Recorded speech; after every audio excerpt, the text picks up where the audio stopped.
So question number 2, now we talked about ulcers. What do you need to know about stomach ulcers? So we talked about how flaming hot Cheetos do not cause stomach ulcers. It can cause a little bit of inflammation called gastritis, but what typically does cause ulcers? The most common reason for ulcers are basically two main reasons. One is a bacterial infection called H. pylori.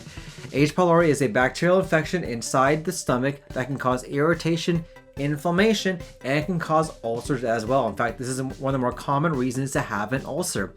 Number 2 are medications, so things like Aleve, naproxen, ibuprofen, Advil, even aspirin at very high doses can also cause an ulcer to form as well. Now, the symptoms from an ulcer can very commonly mimic gastritis, pain, nausea. It hurts really, really bad even after that you eat. And for some people, you actually may be vomiting blood or having black stools. And if you have that, that is a very concerning sign that you could be having a bleeding ulcer.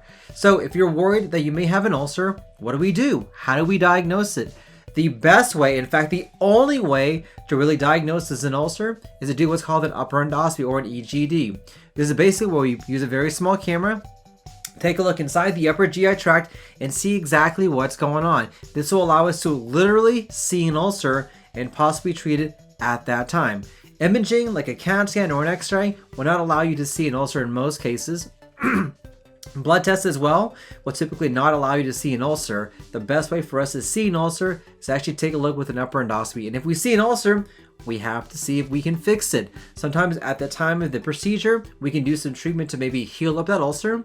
You have to stop the offending agent. So if you're taking Advil, ibuprofen, medications like that, you should stop that. If you have an infection like H. pylori, we'll have to give you antibiotics for that. And for the vast majority of people, we have to put you on some sort of acid medication to help suppress the acid, control the ulcer, and prevent that from bleeding. So this is basically all you need to know. Now you guys are ulcer experts. This is what you need to know whenever you have an ulcer.